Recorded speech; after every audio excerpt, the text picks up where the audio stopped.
Episode की start में हम जैन को देखते हैं जिसके सामने क्वीन आ जाती है जो उससे कहती है तुम्हें क्या लगा था कि मैं तुम्हारे इस छोटे से अटैक की वजह से खत्म हो जाऊंगी। ये तुम्हारी बहुत बड़ी गलती है। मैं तो बस ये देखना चाहती थी कि तुम अभी तक मेरे दोस्त हो या नहीं, लेकिन मुझे पता चल गया कि तुम मुझे मारना चाहते हो। जिसके बाद वो उसके ऊपर स्वॉर्ड रखकर उसे मारने की कोशिश करती है, लेकिन तभी वो वहाँ से नीचे कूद जाता है। पर नीचे गिरने से पहले ही वो अपना एक वहाँ पर कार्ड निकाल लेता है जिसके अंदर वही गोल्डन स्टार्स बने थे, और फिर वो उस कार्ड के अंदर से स्टार्स को निकाल कर क्वीन के ऊपर अटैक कर देता है। लेकिन क्वीन इस अटैक से बच जाती है। जिसके बाद वो वहां से जैन के ऊपर अटैक करने के लिए आने लगती है, पर इससे जैन बच जाता है और वहां पे अपने बीस्ट वाले कार्ड को अनलॉक कर देता है, जिसकी मदद से उस कार्ड के अंदर से वो बीस्ट बाहर आ जाता है और सीधा क्वीन पर अटैक करके उसे वहां से दूर फेंक देता है। जिसके बाद जैन अपना वहां पर एक और कार्ड एक्टिवेट करता है और उसमें से फॉर्मेशन बनाते हुए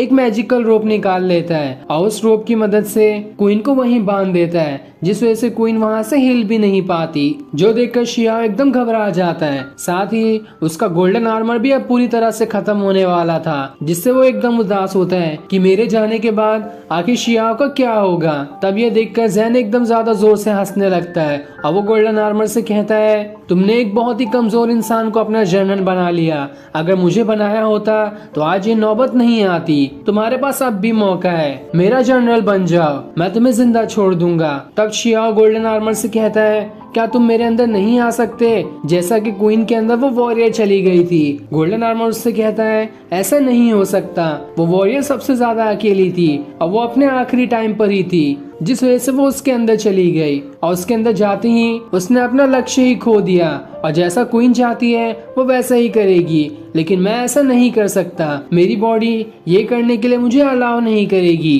तब शियाओ खुद से कहता है मैंने अपने फादर को तो खो दिया, लेकिन गोल्डन आर्मर और क्वीन को नहीं खोऊंगा। चाहे कुछ भी हो जाए मैं इन दोनों को बचा कर ही रहूंगा। जिसके बाद वो अपना चश्मा निकाल कर वहाँ से दूर फेंक देता है और अपनी डिवाइन आई पावर्स का यूज करने लगता है। साथ ही वो अपने पूरे बॉडी की भी पावर्स को एक्टिवेट कर लेता है और जैसे जैसे उसकी पावर्स एक्टिवेट हो रही होती है चारों तरफ तूफान आने लगता है और शियाओ अपने पावर की ऑरा के अंदर ही गिर जाता है। जिसके बाद वो इतना जोरदार अटैक उस गड्ढे पे करता है कि उस गड्ढे के बाहर गोल्डन आर्मर आ जाता है, जिस वजह से वो एकदम ही ज्यादा ठीक हो जाता है और अब उसकी पावर्स भी कहीं नहीं जा रही थी। जिसके बाद वो अपनी पूरी पावर्स को शियाओ के बॉडी के अंदर लगा लेता है, जिस वजह से शियाओ अपने फादर की तरह दिखाई देने लगता है और उसके पूरे बॉडी पर गोल्डन आर्मर कवच की तरह लग जाता है। ये देखकर क्वीन एकदम खुश हो जाती है और फिर शियाओ अपनी बॉडी से ऑरा निकालते हुए वहां पर एक जोरदार अटैक कर देता है, जिस वजह से पूरी जमीन ही टूट जाती है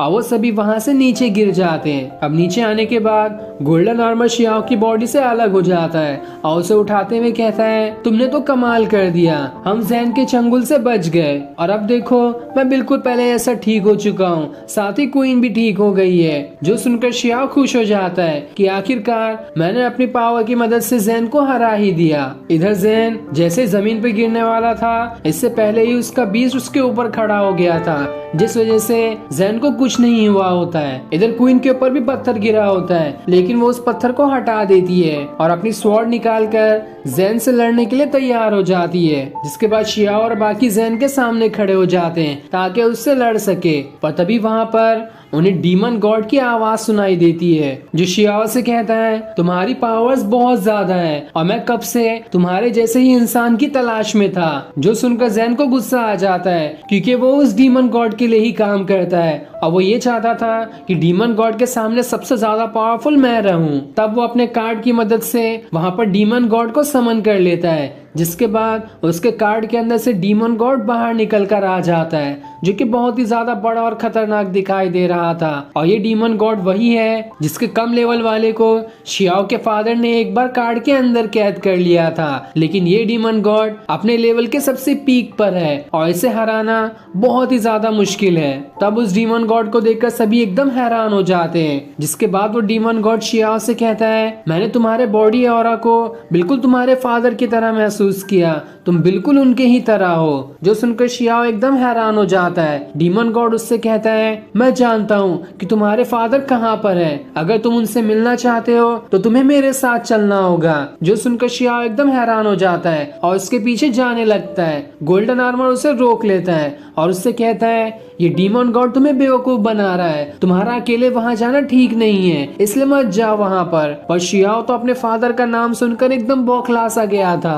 वो गोल्डन आर्मर का हाथ झटकते हुए वहाँ से उस डीमन गॉड के पास जाने लगता है और तब तक वो डीमन गॉड अपने कार्ड के अंदर चला गया था और फिर ज़ेन शियाओ के ऊपर अटैक करके उसे वहाँ से दूर फेंक देता है। जिसके बाद वो उससे कहता है, वो डीमन गॉड सबसे हाई लेवल वाले कार्ड के अंदर है, जिस कार्ड को अनलॉक करना तुम्हारे बस की बात नहीं है। और इस चीज से मुझे बहुत बुरा लगा कि उस डीमन गॉड ने मुझसे ज्यादा पावरफुल तुम्हें चुना, इसलिए मैं तुम्हें एक कार्ड देता हूँ। इस कार्ड की मदद से तुम उस डीमन गॉड के पास जा सकते हो। और फिर कार्ड देने के बाद ज़ेन अपने बीस्ट के साथ वहाँ से चला जाता है। अब शियाओ उस कार्ड को लेकर डीमन गॉड के पास जाने के लिए तैयार होता है ताकि कैसे भी करके अपने फादर का पता लगा सके कि आखिर वो कहाँ पर है। और फिर ये सीन दिखाते ही ये एपिसोड यही एंड हो जाता है। Thanks for watching.